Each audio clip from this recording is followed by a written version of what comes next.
Nabi SAW, beliau bersabda, tidak ada amal soleh yang lebih Allah cintai dibandingkan amal soleh di malam-malam 10 hari pertama bulan Dzulhijjah. Bahkan ketika itu sahabat ada yang bertanya, ya Rasulullah, lebih mulia mana malam malam awal Dzulhijjah itu, amal di situ atau jihad fisabilillah? Kata Nabi, sekalipun jihad fisabilillah tidak bisa mengalahkan fadilahnya beramal pada 10 hari pertama bulan Dzulhijjah. Kecuali orang yang berjihad pulang nggak mau apa-apa, artinya mati syahid, baru itu yang lebih istimewa. Tapi selain itu tidak ada yang bisa mengalahkan beramal pada 10 hari pertama bulan Dzulhijjah. Jadi kalau kita tadi melaksanakan sholat asar, kita tadi mungkin berzikir, kemudian kita tadi mungkin sedekah dan lain sebagainya, tidak ada yang lebih afdal dibandingkan ibadah di masa-masa ini. Jadi kalau tadi kita misalkan sudah ibadah, tapi sekarang ini kita berada pada malam yang insya Allah ibadah kita lebih dicintai oleh Allah Subhanahu wa Ta'ala. Itu khususiyah keutamaan untuk umatnya Nabi Muhammad Sallallahu Alaihi Wasallam. Bahkan di dalam Al-Quran ketika Allah Ta'ala berfirman, wal fajr walayalin ashar, demi waktu fajar dan demi 10 malam. Dan 10 malam yang dimaksud menurut sebagian besar ahli tafsir adalah 10 malam pertama bulan Dzulhijjah. Itu menunjukkan betapa mulianya 10 malam pertama bulan Dzulhijjah. Imam Ibn Hajar beliau mengatakan, kenapa kok 10 malam pertama bulan Dzulhijjah itu kok istimewa? Karena gabungan semua ibadah ada. Di situ ada zikir yang dianjurkan, yang punya afdhaliyah, yaitu zikir memperbanyak al-baqiyatus ya subhanallah alhamdulillah wa la ilaha illallah wallahu akbar. Kemudian di dalamnya juga ada puasa yang dianjurkan, yaitu itu selama 1-9 setiap hari sunnah puasa. Jadi disunahkan puasa. Kalau Anda besok mau puasa boleh, niatnya apa? Puasa sunnah Dzulhijjah, bulan haram, boleh. Kalau mau digabung dengan qadha Ramadan, boleh, dapat dua-duanya. Jadi ya qadha Ramadannya dapat, kemudian puasa sunnah bulan Dzulhijjahnya juga dapat, dua-duanya dapat. Amal ibadah puasa itu digabung boleh, selama wajib dengan sunnah atau sunnah dengan sunnah. Yang enggak boleh wajib sama wajib, enggak boleh.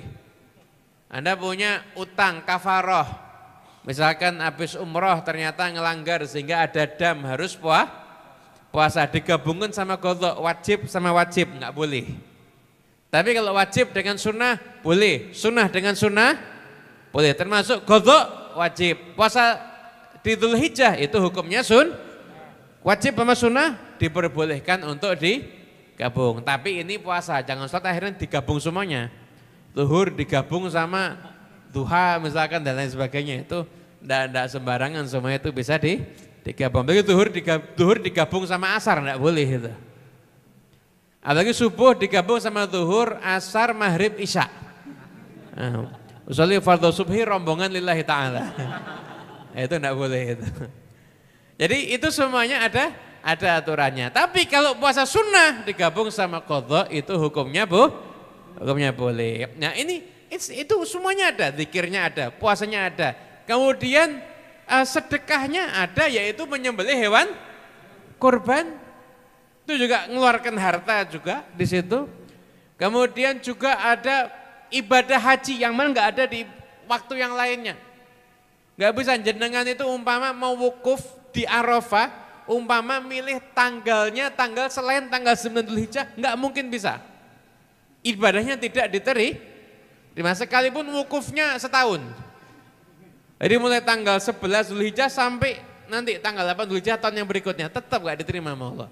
Syaratnya hanya boleh dilaksanakan pada tanggal 9 Dzulhijjah. Lah itu menunjukkan keutamaan 10 malam pertama bulan Dzulhijjah. Lah kemudian nanti kita kalau kita misalkan besok enggak puasa, paling tidak kita puasanya nanti ada di hari Arafah. Hari Arafah itu apa? Hari Arafah itu adalah hari tanggal 9 Dzulhijjah sesuai dengan penentuan hilal di masing-masing tempat.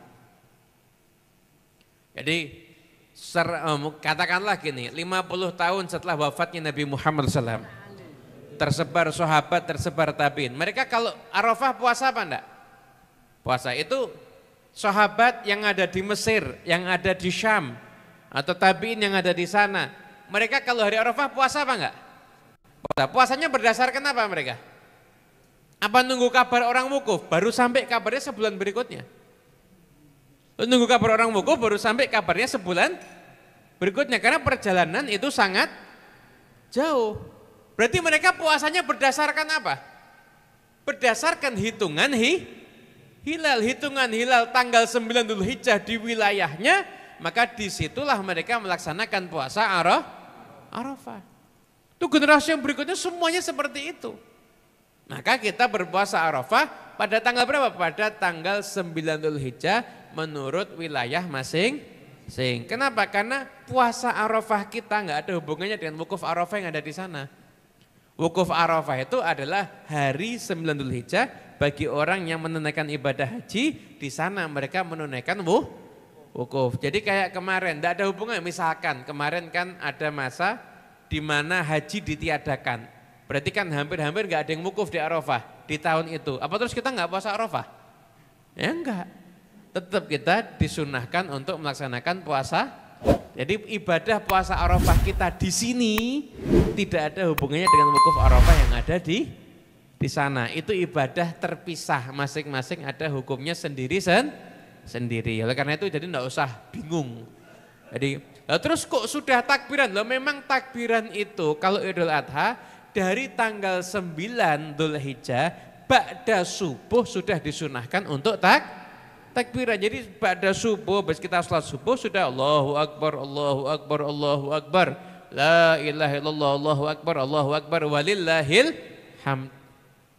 Udah disunahkan. Nanti habis sholat zuhur tanggal 9 juga begitu, habis sholat asar juga begitu, habis sholat maghrib, misalkan mau masuk 10 Dzulhijjah, itu habis sholat maghrib kita baca, sepanjang malam kita baca. Bahkan dianjurkan sebagian amalannya kaum sholihin, dan amalan ini juga dikatakan hukumnya sunnah adalah kalau sudah mulai masuk tanggal awal Dzulhijjah begini, kita kalau lihat hewan ternak yang mau dikurbankan itu kita disunahkan juga untuk membaca takbir Allahu Akbar, Allahu Akbar, Allahu Akbar, walillahil hamd. Jadi kita ada pada masa di mana dianjurkan untuk kita semua memperbanyak zikir kepada Allah Subhanahu wa ta'ala. Hadirin yang dimuliakan Allah Ta'ala, juga biasa di bulan Arafah, di hari Arafah itu dianjurkan kita untuk memperbanyak doa.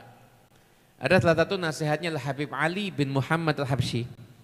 Dari yang tadi sempat kita baca, beliau itu mengatakan kalau sudah tanggal 9 Arafah, orang itu suruh ibadah, suruh betul-betul minta dan ngemis kepada Allah Subhanahu wa ta'ala. Nanti kalau dia udah ibadah dan ngemis kepada Allah Ta'ala, maka insya Allah dia akan dapat berkah, fadilah, anugerah seperti yang Allah berikan pada mereka yang wukuf di padang Arafah. Akan diberikan yang sama. Terus apa yang diberikan oleh Allah Ta'ala kepada mereka yang wukuf di padang Arafah? Kan sempat ada satu riwayat yang mengatakan termasuk dosa besar orang itu dia wukuf di padang Arafah terus dia ragu, diampuni apa enggak ya? Lah ada orang ragu, Allah Ta'ala sudah dihadirkan untuk wukuf di padang Arafah dan dia ragu, saya diampuni apa enggak ya? Itu termasuk dosa besar.